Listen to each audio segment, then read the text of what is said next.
Hey, Malcolm, it's great to have you here on Testify. Yeah, awesome.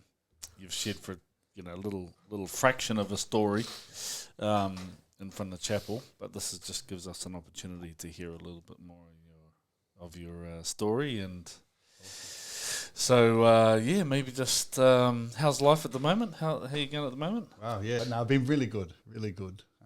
Just walking out a lot and just taking one day at a time, and it's been good. Good. And Yeah. your amazing young daughter just made you a Granddad. granddad. Yeah, funny, because like everyone goes, oh, wait till you become a granddad. It changes everything. And I'm like, yeah, whatever. Yeah.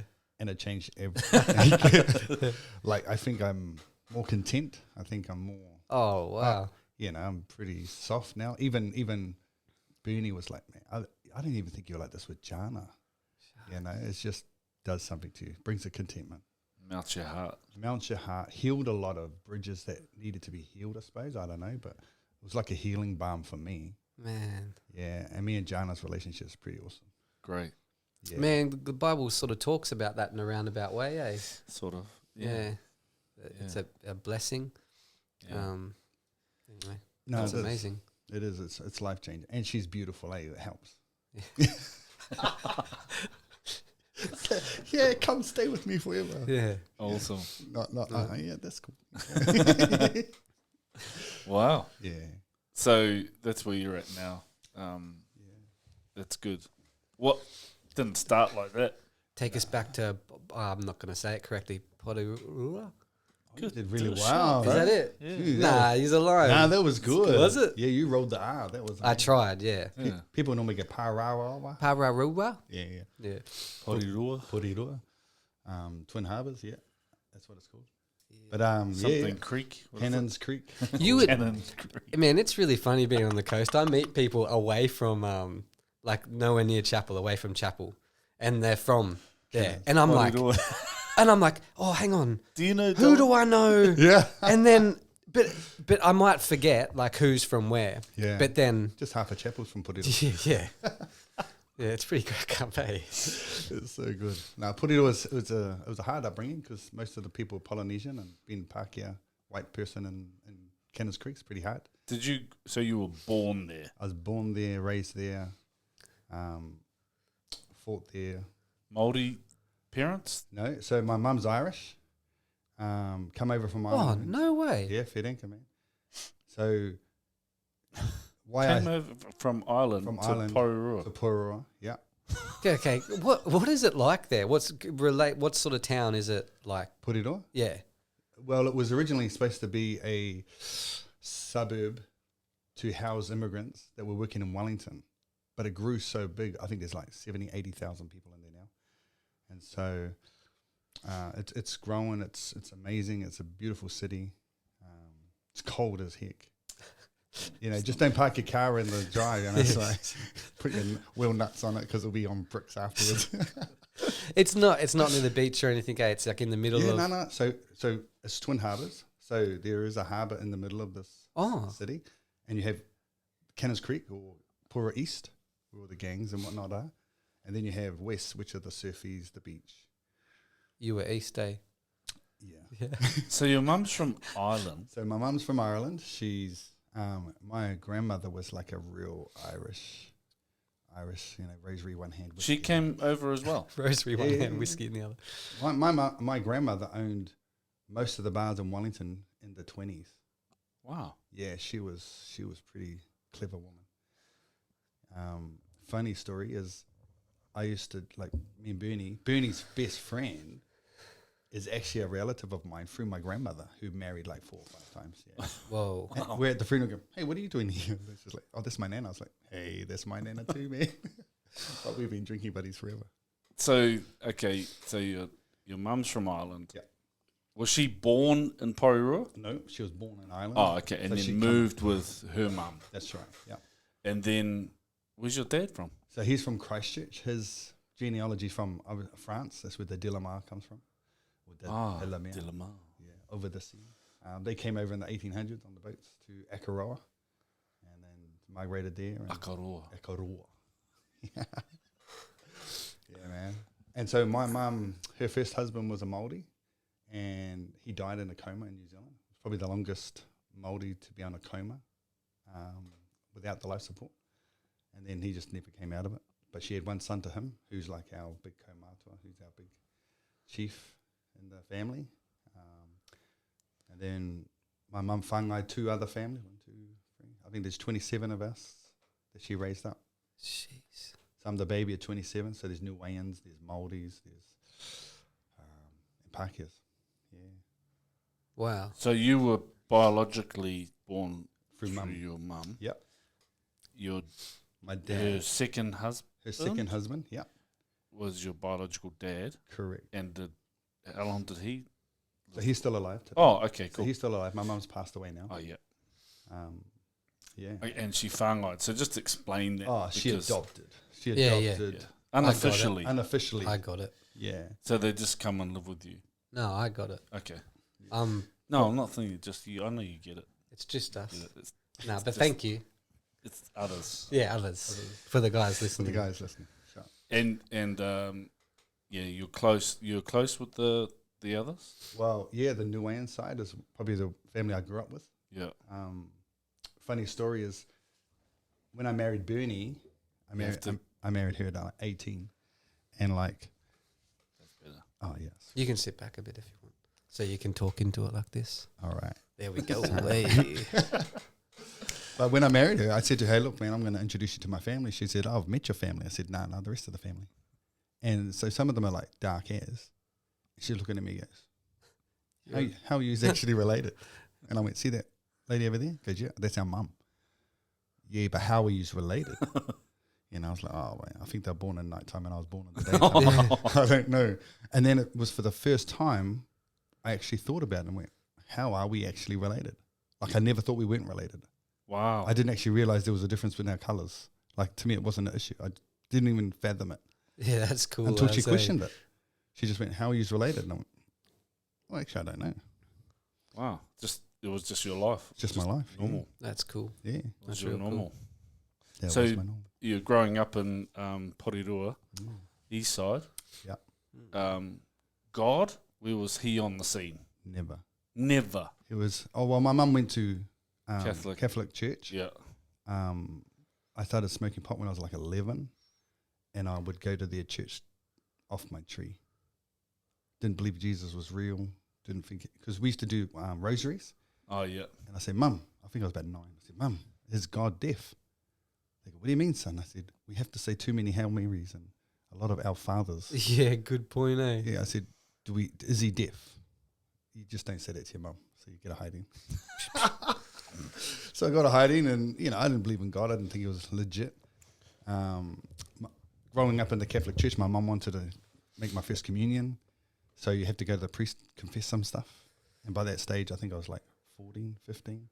So I boosted cars, done stupid stuff, and then I went and confessed it to my priest. And 2 weeks later, I got a hiding from my mum again. And I just knew that God's not real. The priest is a snitch. He's a snitch, man. Yeah, he's a snitch. Yeah, man. Yeah. I've seen the movies. No. Yeah. But, yeah, no, it wasn't part of my life Wow. at all. So that was all you knew? Just the Catholic religion, Yeah, that's it. That was it. God's deaf, some grow up there, and what's the point of telling anyone anything? Absolutely. I didn't even believe in him. I wasn't even looking for him when I got saved. Wow. Yeah. So, okay. So how was life? Life was what? What did it look like? Getting arrested Friday nights, getting locked up I was young, too young to get a record, so it was good. I probably would have ended up in juvie. I remember my mum picking me up from the cop shop most Friday nights. "What are you doing, son?" "Oh, you'll be all right," And then wait till we get home, my mate comes down the road again, and we're on it again. It was like that was life in Porirua. Fighting. I'd wake up every morning, like on a weekend. My friend will come over. "Oh, there's some fellas up the road. They think you're a pufta." I said, "Oh, really?" Took the shoes on. Where you go up the road, and funny, bro, they're all Christians too.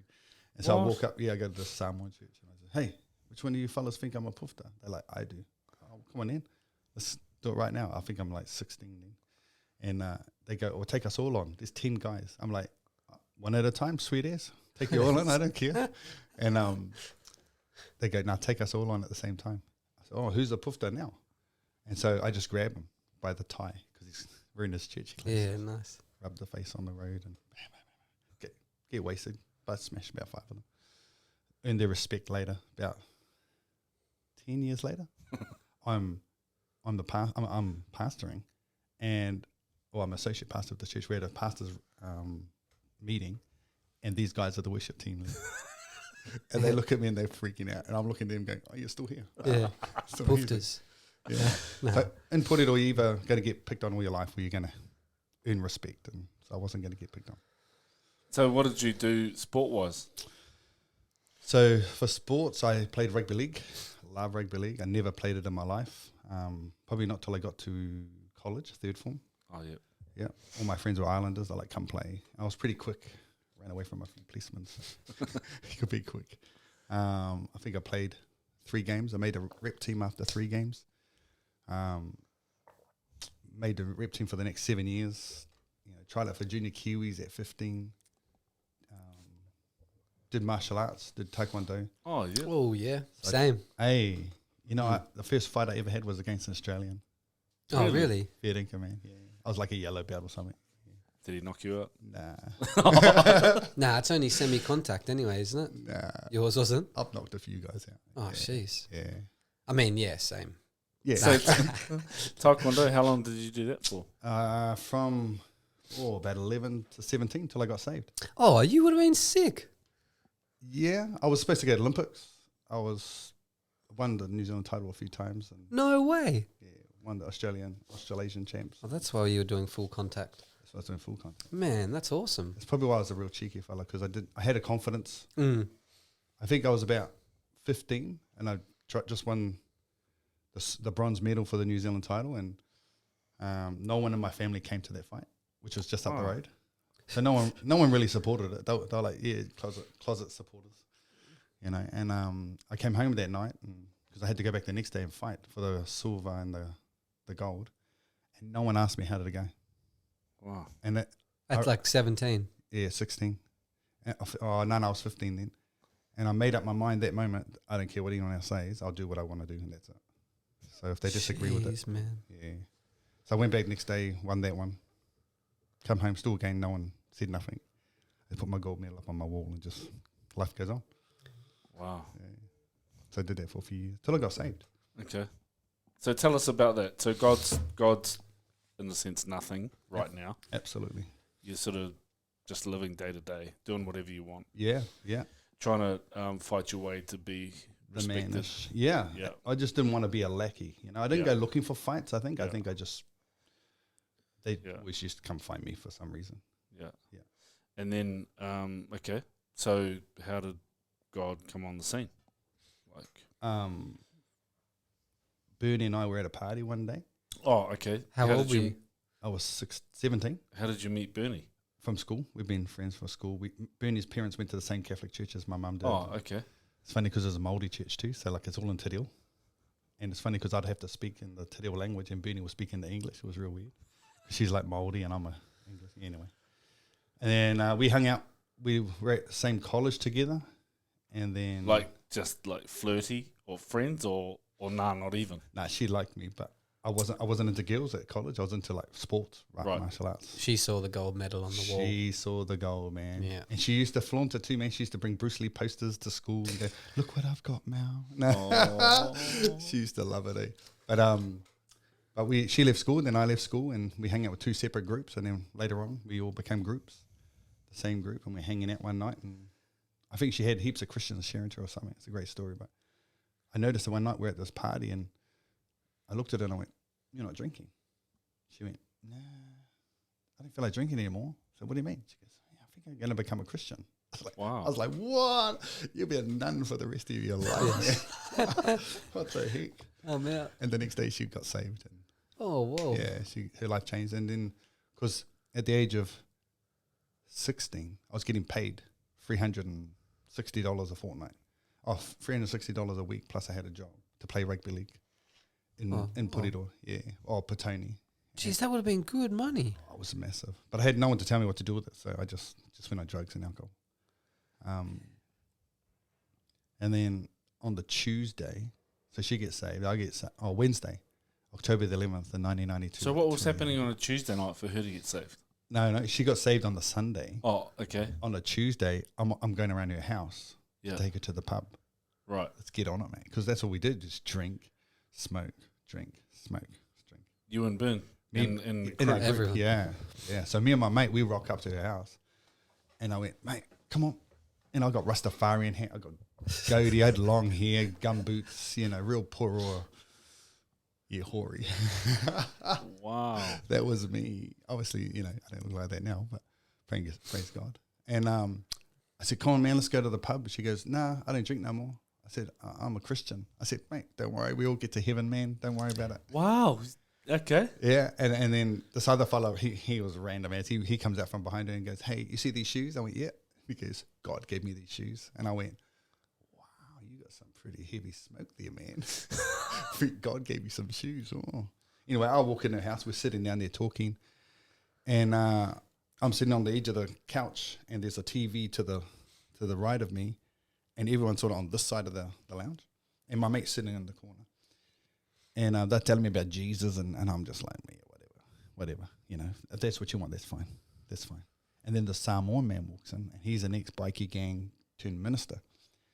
And he starts telling me how God's got angels that look after you. And I'm thinking, you fellas are really on it. And I sort of thought about it while he was talking. I was thinking, well, I've been run over when I was 5. I fell out of the car when I was 6 going down the motorway, tooting with the door handles. And I've fallen off a 2-story building. So I figured, wow, maybe there's some truth to this stuff. And then he was going to go, and I was like, yes, still time to go to the pub. And so he was just sharing to a group of people. To Bernie, me, probably to me and my mate, really, because the other 3 people in the room were Christian. They were already saved. Okay. So it was like a small group. So like a small group. With a guest speaker. Yeah, man. So Bernie set you up. She did. She set me up. She must have gone, ring the pastor. Come and get Mel, So when he came down, I was like, oh, gee, a pretty big boy. And then they're about to leave. Him and his wife, the minister and his wife, were about to leave. And I was like, yes, let's do this. Come on, I want to go to the pub. And again, this thing physically touched me. Like, I went out there and I went, nah, killed it. Checked my pockets and yeah, I'm still straight. Haven't taken anything. My money's still in my thing. Okay. And I talk to someone, they stay. And I'm like, oh my gosh, what are you doing, Mel? So they stayed for another couple of hours. And then they said they're going to go again. And I said, yes, that's amazing. And this thing physically moved me again. And there's only a TV there. And I'm like, like I can feel the push. Like it's not like I can feel the push. To stay. To I don't know, to talk so they would stay. And so I went, oh. And then I talked some more. I asked a question and they stay longer. And then it was about 2 a.m. in the morning in 1992. What? Yeah, time just went so fast and they talked a lot. And he played this cassette tape and it was like, Jesus come into my life and changed my life forever. And he said to me, do you want to receive Jesus? And I said, what does that mean? He said, it's prayer after me, man. I went, oh, yeah. So I stood up in the house, said the sinner's prayer, and I was like, he sat down and I'm still standing there going, what's this? Like, straight away, I knew something happened because I've had some really good smoke and my cheeks used to hurt because I smile a lot. Right. And I knew I was smiling, but my cheeks didn't hurt. And I was like, what's this? And they sat down. I couldn't sit down. I was just standing there just like, what's this? And for the first time, I didn't want to take drugs. I didn't want to do alcohol. And I lost my desire to fight. Like I didn't want to. All in. Right then and there. No way. Fair income. I didn't understand what happened. This was 2 a.m. in the morning. 2 a.m. in the morning on October the 11th in 1992. You just must have been tired and emotionally drained. I must have been. I must have been, man. Because it was pretty intense. And I remember like going, something's happened. But I couldn't articulate what it was. I didn't even know what it was. And I go and tell my mates about it, and they're like, you're brainwashed, son. Don't worry about it. And then that was on a Wednesday, and on a Friday we had our breakup due for the rugby league club. And I rang my coach saying, look, I can't come anymore. I'm not coming to this party. And there's everything there's just put a spread on, you know what I mean? Like, and he goes, what's wrong? I said, oh, I've become a Christian. Wow. And he went, what? This is like 3 days later. Yeah. And he goes, what? Not one of those weird ones, is it? And I went, Yeah. I actually don't know. But I know something's happened. I just can't tell you what it is. I feel different.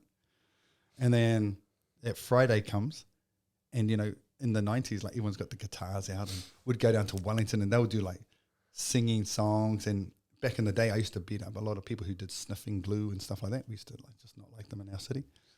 And this sniffer comes right up to me. I'm saved 3 days. And he's like right in my face. So you went to the party? No. We're outreaching in Wellington. Oh, outreach. Yeah, we're doing an outreach in Manners Mall. Who asked you to do the outreach? Not me. I just went for the ride. I just went hang out with Christians instead of going to a party. They What? were like, we're going into Wellington to do some like singing and preaching. Do you want to come? I went, yeah, okay. Is that what you do? Okay. So I went there, and we're all in this massive circle, and there's a fella going for it, preaching out street, preaching and stuff. And I'm sitting, and this guy, he comes up to me, he's gone. And I'm having a Big Mac, and I look at him, and I can do two things. I can headbutt him or give him my burger. And I went, are you hungry, bro? And he went, I said, here you go, mate. And he had a bite. He gave it back to me. I went, yeah, no, you have it. and then it was like, oh, that's crazy. And then they said to me, should we go get us a feed, man? I said, yeah, let's get a big feed. So we drive from Wellington to Petone, which is about a 30, 40-minute drive. And they get fish and chips, and they park 100 meters away from my party. They don't know it, but I can hear all the boys. I can hear everything, and I don't get out of the truck. Yeah. I don't get out. Stuff that. And Bernie's like, come on, man, let's go out and have a feed. I said, listen, if I get out of this car, I'm going to the party. Yeah. So I'm staying right here. Wow. Only because, and I'm 17. No one's told me to do that. I just know something's happened in my life that I can't articulate. But I want to know what it is because it's real. It feels real. I don't have a desire for drinking. I don't have a desire for drugs. I don't have a desire to go and be. Party. I'm just not there no more, you know. And that night, my best friend got saved.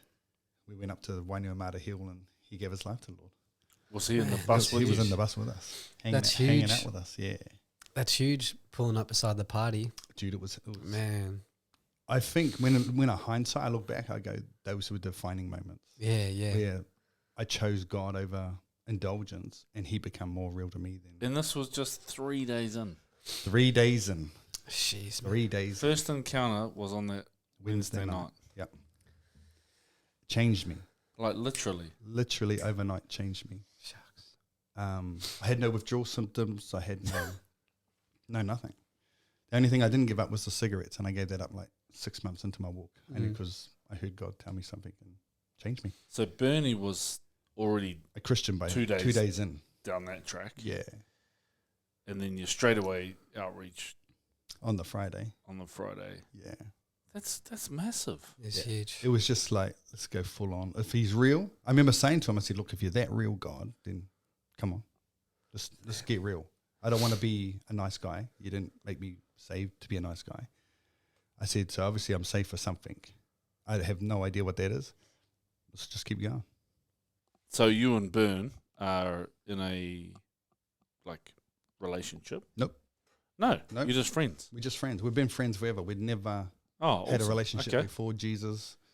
Okay. I asked her out when I got saved. Well, actually, I asked her out at 14 on my birthday. Yeah. I was totally gone. She said, hell no. 15th birthday? Nah. 16th birthday, she said, no way. You're an alcoholic. There's no way I'm going near you. I was top shelf whiskey drinker by the time I was 15. Couldn't drink beer. Yeah. And because you're getting paid. Because I'm getting paid so much money. Yeah. And I was doing some stuff for that age. Yeah. And your parents didn't care. They didn't. Or they just. I think because I'm a male. They just left you. Yeah. I mean, I think my mum was disappointed. Yeah. You know, my dad really didn't. I didn't have a relationship with my dad. Right. We never spoke from the age of about 14 when I moved out of home till. I'm just trying to look at the. Hey, like this, God just intercepted you. He intercepted me. Yeah. Yeah. That's amazing. 4 weeks into my walk, my best friend who I got into drugs and all that when he was 12, I think, I was 14, invited me to his brother's birthday. And it was his 21st. I was like, yeah, man, sweet as, I'll come. So I go there, there's Rastafarians, Mongol mob, there's gangs and drugs, all sort of stuff. And I got my little Coke bottle, you know, me and Jesus on the Coke, you know. And, and it was like pretty full on. And my mate comes up to me and goes, hey, bro, how about me and you go outside? One for the road. One for the road. Let's have a session. Oh, yeah. One for the road. And I went, yeah, nah, I don't need it, man. I said, Jesus is real, man. I'm going to have a bottle. Have my Coke. I should have left. I didn't. Again, that night, probably about 11 o'clock, he was like, bro, one for the road. Come on, man. No one's going to know. And I was like, nah. And then about midnight, 1 o'clock, he said, come on, bro. He wore you down. Yeah, he just said, you're going to be a Christian for the rest of your life. Don't worry about it. Just one for the road, man. And so I went outside, had the best shotguns I'd ever given in my life. I was gone. But the next day I went to church because I didn't understand, Yeah. Still got my gumboots on, my Rastafarian hat on, still got a long hair goatee, still a rebel looking.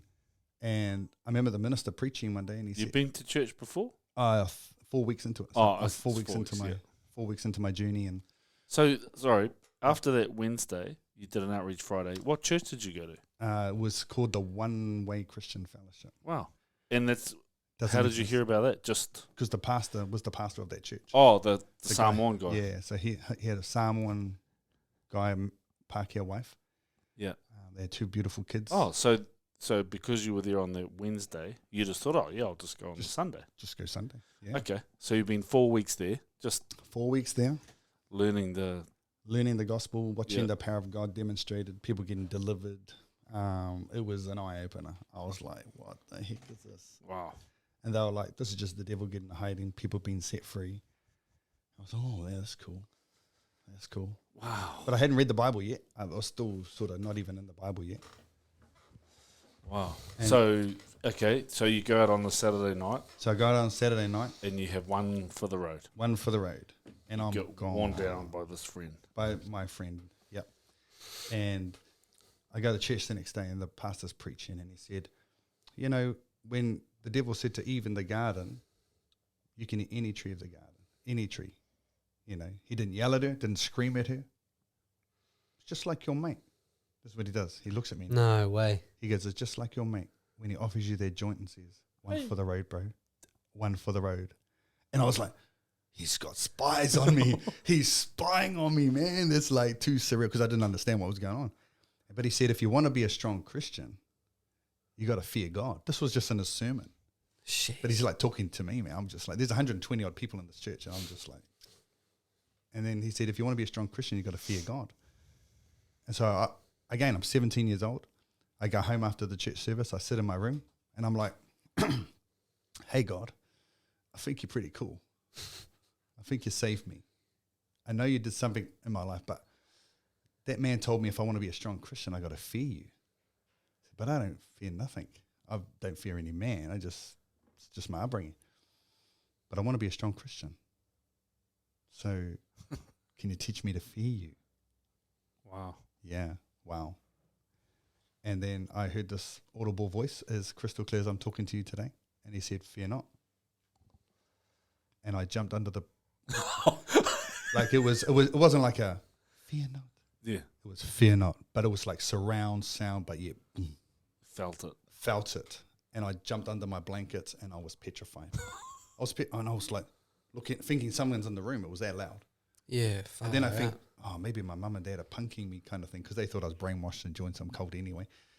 And so I jump in their room and have a look. No, they're not. They're fast asleep. Go down to the bedroom, to my brother's house, to the brothers' rooms, making sure that they're not sort of having a gig at me. And then I start reading the Bible. And when I found something stick out at me, it was like, oh, whenever God or an angel talk to people, the first things they'll say was, fear not or don't be afraid. And I went, you're real. Like you're real. Interesting, eh? Fear God, But don't fear. but then he says, fear not. Yeah. That's all he said. But when he speaks to you, man, It changes you. you're scared as. Scared as. I think that, yeah, scared because, I mean, it's the fear of God. It's the It's realization that all-powerful. God is not a religion. yeah. It was probably the time I felt he's real. Like I'm crying. Excuse me. I'm crying. You're crying. You are That's a crying. cry. Yeah. It's happening again. Man, it's, I'm 47 now. I remember like it was yesterday Mm, because it changed me. mm. not because someone told me anything. I didn't learn it through a textbook. I encountered God. And I remember, like, the minute, back in the old days when you're sort of young Christian, you ever go, Lord. Yeah. Yeah. 3 things I asked the Lord. I said, God, that man says there's a mansion in heaven. Can't figure out what that looks like. But what's my mansion like in heaven? And I go, and I look. And it was interesting because the word would go, boom, it would like jump at me and I couldn't figure out what that was. But it said your walls will be of crystal, your gates of precious stones. And it will start to describe this house. And then I start, like, tears coming out my eyes. And I'm like, what are you crying for? Like, it's not emotional. And then I said, that man, told me I got a call on my life. What's the call on my life? And part of that was that your children will be taught of the Lord, and great will be the peace of your children, and all the stuff. And I went, oh, children, that's more than one. Does that mean I have to get married to have a baby? Oh, I'm gonna, and 10 odd years later, after 11 years, I have 1 baby, and the second one I have 2, and now we got 2. Your children. Wow. Yeah. And then that's not the whole new story. But anyway, and then I said, Lord, this is about 1 o'clock in the morning. I said, God, if this is not just a drug residue on my mind, pretending I'm hearing something that's not real, I'm going to throw the Bible on the other side of the road, other side of the room, and I want you to put a scripture in my heart that I have no idea about, just to show me that that's you talking to me. And then I lay down on the couch, and the scripture came, and it was John 16, verse 12. I went, okay. So I get up, I open up the Bible, and this is what John 16, verse 12 says. I have much to say to you, but you cannot hear it just yet. Bro, feeling it. And I'm weeping, like I'm like weeping. You're real. You're actually real. Yeah, wow. And then my mum walks in. What are you doing, son? I said, mate, Jesus spoke to me. The Bible is real. God is real. Oh, son, come here. I'll show you what he said. She goes, tell me in the morning, son. Wow. Changed my life. Undeniable. Undeniable. That's held you through everything then. It's shaped. No, I don't know if it held me. Right. It convinced me he wasn't a religion. Right. But he was real. And journey after journey after journey, there was, I think I was saved my first year. My mum got diagnosed with cancer, and she had 5 years to live, but she never told us till she was 3 years into it. And the priest told her she needed to tell the family. So I'm like, yeah, man, listen, priest, tell my mum Jesus can heal her. Jesus can heal my mum. No, son, it doesn't work like that. No. The priest said that. That's what the priest said, yeah. He goes, no. I said, no, I think you got it wrong. I said, I've read I read John 3:16. That was the gravity of my knowledge of the Bible. I said, no, Jesus died on a cross so we could have eternal life. And he took our sin. So we can lay hands on the sick and they'll recover. And he goes, no. So I go to my mum. Hey, listen, mum, Jesus, he died for you. He loves you. Yep, me and Jesus done a deal. I said, yeah, he died for you so you could be healed. She lived 20 years later. Wow. Whoa. Yeah. Wow. She still went through the treatments. Yeah. But she survived 20 years later. Wow. Wow. Yeah. And only passed away through a misdiagnosis from the doctor. Wow. 20 years later. Yeah. That's amazing. So then your journey's pretty like full on. Yeah. I think because I was convinced that he was real. At a young age. I believed. When he said something, I just go and give it a go. Yeah. Yeah. That was my mindset. So where was Taekwondo and rugby league? Yeah. Where was that on the radar? It stopped. So when I got saved and I said to my coach, I'm not coming back, that was it. Wow. And everyone said, Jesus he's not anti-rugby league. Yeah, he didn't. God didn't tell you to stop. No, he didn't. He didn't tell me to stop. I stopped because the culture of that league team was drugs and alcohol. And I knew what I had experienced was real. I didn't want to go there and indulge this because I'm not strong enough in myself to be in a culture like that and be okay. So I figured if Jesus is real, let's pursue that. Let's give it a crack. Let's have a look. So I gave up the rugby league, gave up rugby league, and then I went to training, and to martial art training one night, and because I was training like 7 days a week, so I'd go. Jeez. Monday night was rugby league martial arts. Tuesday was rugby union martial arts.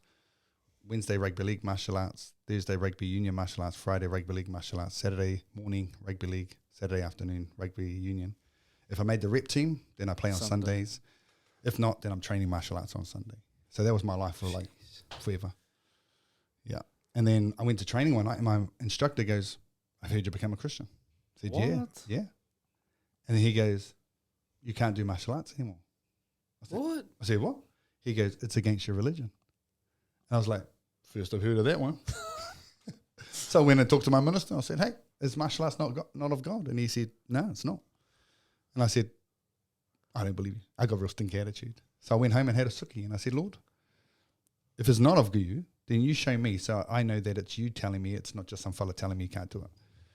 And then I watched a videotape of my tournament, and I saw something in me that I didn't like. Huh.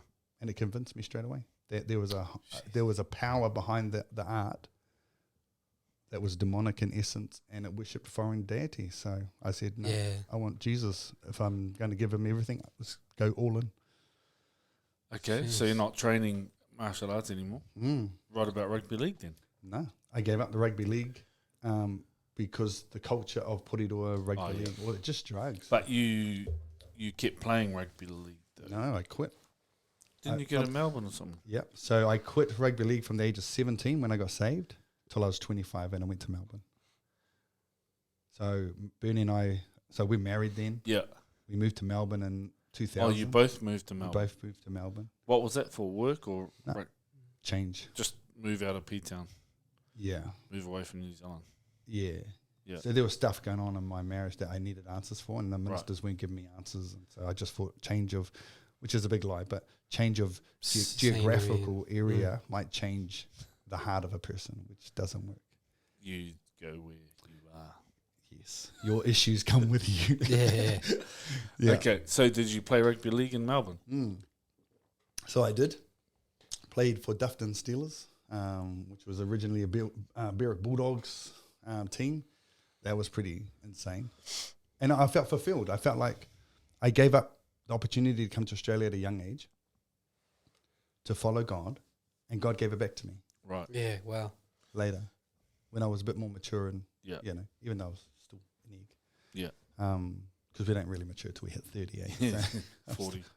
some people 40, 50. Yeah. Still waiting. So okay, so just your relationship with the Lord is you're just cutting things off, Yeah. drugs, alcohol. Well, you're not. You're I'm just not. I just knew he'd change me. yeah. So these things are just dropping off. Yeah, and then I remember like probably in the same first year, excuse me, in the first year, the pastor was praying for people and they were like falling over and lumps were being, yeah, and lumps were like disappearing off people's backs and people who were into like witchcraft, meditation, were getting delivered. And I went up to him and I said, "Hey, can I do that? Can I pray for people like that?" And he goes, "No." I said, "Why not?" He goes, "Because you smoke." And I was like, "What?" And he goes, "Well, when you're praying for people, all they're going to smell is your cigarette. It's a filthy habit." Well, I got a stinky ass attitude. I went out to the shop and bought a pack of Ruffles. But they're only like $5 in those days, pack of 25. You know? And it's I go back home and it's pouring down the rain. I'm sitting out on my doorstep at my sister's house. Light my first cigarette and I said, "Hey God, man, what's wrong with smoking cigarettes, man? Come on." You know? And then I heard this crystal clear. "Quit and I'll show you." And I went, Wow. "Oh, all right." Again, no one told me this. I screwed the whole pack of cigarettes up and I throw it in the rubbish bin. I throw my cigarette away and I went, "Okay, if you tell me, I'll give it up." Wow, 10 minutes later, man, I'm like agitated.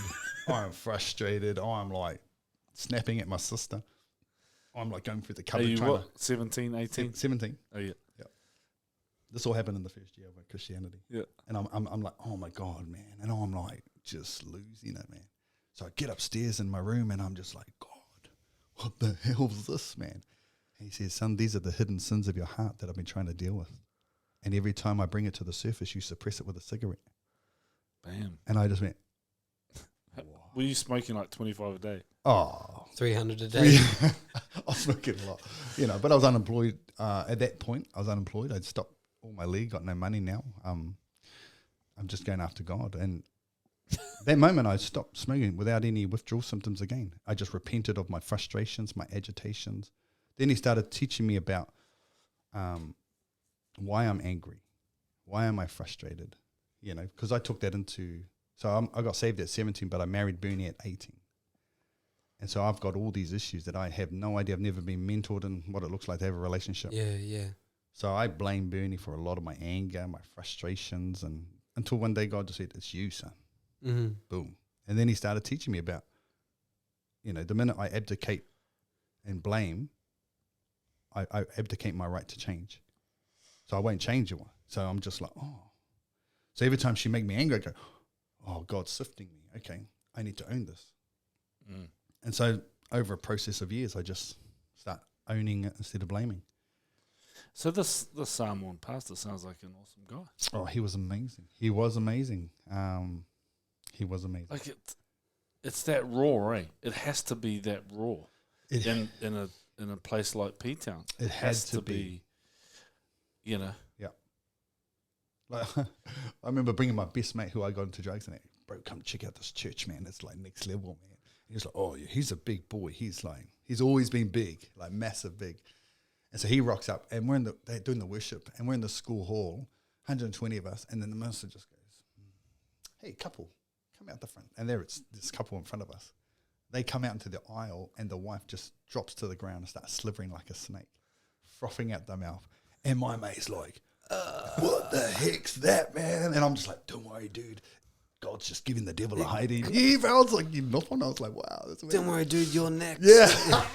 But when he left that church that night, he went the long way home where all the lights were on the street. He didn't go through no alleyway or nothing, 10 years later, he's saved and wow. God's just far out. Man. Yeah, that's awesome. And when did you get baptized on that? So I got baptized Te Bay Beach. Right. That was next level. It was free. It was winter.